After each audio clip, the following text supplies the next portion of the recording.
Sit back, relax. Try to maintain your composure. You are about to become connected.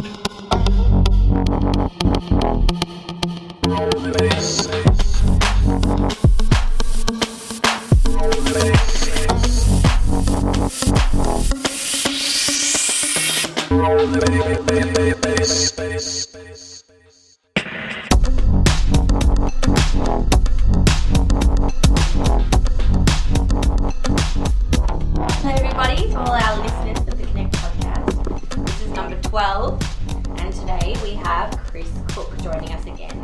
Hello. For the second time. Hello. Second time. Get used to him because he'll be on many and plenty to come. We're going to chat about today's issues and Just going to take stuff and chat about the world today, how we're going, you know? Report card on the world as we know it. How's it going at this present time? Yeah, Right now. yeah, we're going great. Well, how do you aren't think? we? Pretty How do fast. you think it's going, Sean? Oh, how do I think it's going? Yeah. I might have a few biased views, you know. Okay. That's a pretty loaded question, to be honest. Like, Well, What's the top three things that you think right now are causing either an issue or creating some beautiful place for us all to live together? I could break it down to one. I believe what is causing us the issue Money. is the current economic system, the distribution system the world uses. Okay. I believe it's outdated and we need a new one for the population density which we got. I think that's as basic as I can get with the way the world's going. I think you've got a guy on the run who's apparently an ex-assassin and spy who's been shooting cops and police in LA looking for him, shooting innocent people. Chris And you've Dorner. got people like Assange, going for elections in Australia to, advocate internet freedoms. And then you've got, Iran and them making nuclear weapons. And then you've got North Korea actually, they're doing some This nuclear is a tests. pretty- The third nuclear test. It's a pretty general, base we've just started the And podcast then- with. We just open slather on anything happening in the world. Yeah. Well, I'd agree with Podcast over. That's it. I'd agree with you all. I think the monetary system, that's a large overreaching system It is. that touches into all aspects of our life, whether you be poor or rich or live in Africa or Australia or America or even Iceland. It touches everybody. So I think that's quite important. I think also one of the things for me, the top three would be global warming. Yep, climate Which change. is, to be of politically course, correct. Once again, climate change, it Yep. reaches right around the world and touches everybody also. And then I also think about the militarization, I hope I said that right, Militarization. of new Upcoming countries. upcoming countries, but like America, empire building and going into other countries and taking, freeing the people or, let's say, snatching their resources and territory. So I think that's one of the really, I love really seeing big things. this picture I see on the internet now. That's sort of like, now they're talking about going into wherever they're going to, but at Mali, I think the last one, France went into Mali, and sort of and you see this picture of this, Western soldier. And then they're like, what, Mali has gold? Here comes democracy. And then they just kick the door down. It's sort of watch out everyone, here comes democracy. Fucking. Yeah, well, I think what you mean before is it's kind of like a point in time where all the countries that have been sort of on the bottom rungs of the global system are all now creeping up, and they're all kind of like, all right, we now have all these little things. Technology. We want our fucking piece of the pie. You've raped the earth. You've got all this luxury because you've been doing whatever. It's our turn now, and now we're in that position, and now we're like, oh fuck. But unfortunately, what the problem, which I can completely back up the Western military point of view, the Western government point of view, is that technology is progressing and it's getting to a stage where a lot of these outdated concepts such as communism or religious beliefs in the Middle East and these sort of warlords, hypothetical warlords running these Middle Eastern countries, now they've got the technology where they've got a nuke and they can blow shit up, and they've got these outdated fundamental religious beliefs where it's sort of like, God told me to do this and I'm going to go and do it. I'm even speaking about Israel here, and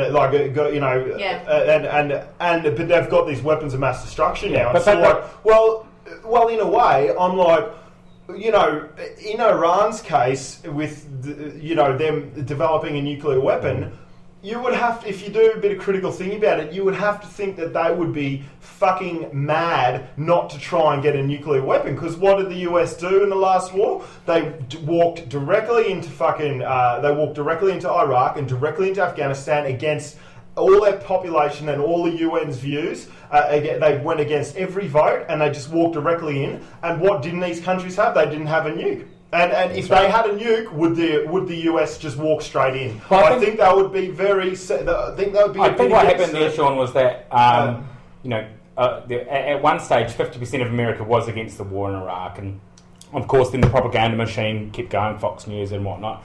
And I think by the time they invaded, 61% of America were in favour of invading Iraq because of 9/11. Well, funnily enough, there was never any. They never actually. Though the presidents will say in their speech, even Obama to this day, they will say, you know, we've gone into Afghanistan and Iraq due to 9/11 and terrorism, and they'll use this word. It's propaganda, of course. There was, I think they only found 90 people that was part of Osama bin Laden. They bombed the fuck out of Al-Qaeda group in Afghanistan, and I don't believe that there was ever any proof that there was any Al-Qaeda in Iraq, but they still went into Iraq on those bases.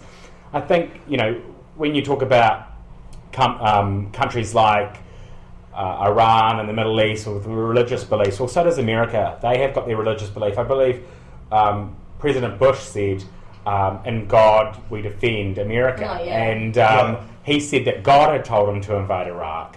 Did he say that at some point? And I heard that. Yeah. I actually heard God. that he was told at some point that God told him to invade Iraq. And this is a whole other kettle of fish. Whose God's right? Well, none of them, of course, but that's how you get mass hysteria and people behind you to go on these things. And obviously there was no nuclear arms in there at all, or weapons of mass destruction. And then you go into your second problem with America is that they go into other countries looking for weapons when America is the most weaponized country in the world. Yeah, they've all got weapons. They all need guns. And back to Tess's point earlier about this shooter in California who's going around killing people. Chris Dorner, if anyone hasn't really been watching the news the past, so it really only happened over the past week. He's been on the run for about a week, and we're not really Australia's news isn't really touching on it too severely, but it's the biggest manhunt in the whole history of the US. That's what they're saying, because he was fired from the police, and he believed it was wrongful because he was racially, vilified, and he was treated badly, abused, basically, like not physically, but mentally abused because of his race in the LA police. But the thing about it is, the thing about it is that he was a military. He was in the military and he's trained as a sniper. So this guy is extremely, well versed with any sort of guerrilla warfare that he needs. So he's killed 4 policemen, and he's killed a couple of civilians, and I think he's a young girl. At the end of the day, he's a fucking bad guy, and he needs to be fucking put down. He get rid of. But at the end of the day, this is his way of going, the system's fucked, it's broken, and I'm trying to prove a point here. Which is a fuck way to say it. So here we go. We've got a cop who's gone AWOL, going on a killing spree. Yeah. We have a young 20 or 21-year-old with the Sandy Hook elementary shooting who killed a lot of young innocent people. And then you've got the movie theatre killing, massacre, and multiple other massacres throughout the US. And they still haven't reformed their gun policy. Why do you think that they think that it's appropriate? Obviously, there's 2 arguments to it. There's people who don't want guns and people who do want guns. But why do you think the people who do want guns think it's appropriate for people to have these lethal weapons in everyday society. I think that with America, having guns is part of their culture. It's not just about It is a culture. weapon Yeah. and it has utilities. You know, you can use for certain things, and it's all logical. It's not. It's their culture, and it's part of their constitution, which at the moment, you know, it's a bigger issue than just guns or not. It's at the moment we're talking about America's rights and the state versus the people. They're losing constitutional rights left, right, and centre with different laws passing through it. I think the gun issue just kind of brings to light their right to stand up for their rights. You know, in general, not just the guns is kind of like just the way that they're expressing all that. In a way, does anyone here need a gun? I don't need a gun. But I wasn't brought up with that. A lot of these people, like their pastime, we go to a nightclub, we go for a drink with mates. They just go and shoot a gun. They go and shoot a gun, and I did that in Brisbane. I haven't done it in Melbourne, but I've done that quite a few times with friends in Brisbane. I've gone down the shooting range and shot a gun. It's fucking fun. I don't mind it. I like it, you know. Now, if I was living in a society where my neighbours and everyone else had a gun, for me sitting here right now, I would say I would not feel comfortable with that, you know. But I don't want to discount the fact of going down and shooting guns as fun. I've done it in Thailand. I've shot fucking AKs. I like shooting guns, but I don't think everyone needs a gun. And I don't. And you know, the concept of having a gun is sort of like, well, if you have a gun, you bring people into your life who have guns and are violent. You know what I mean? It's sort of like if I have a gun to defend myself, then I'm sort of in a you know, roundabout way inviting people into my life. If gun means anything, it means violence. That's what it's. Yeah. That's what guns, it's there for. What are they made for? Guns are a tool.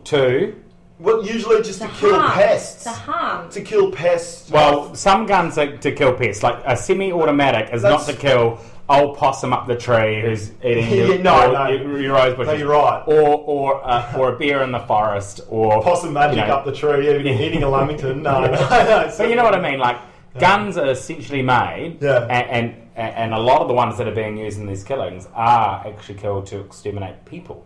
Not made to exterminate people. Yeah, I think they're made to exterminate people. They're not made to take out a moose to put up on your wall. They're actually, because you don't want your moose to have no head. They will blow your head off.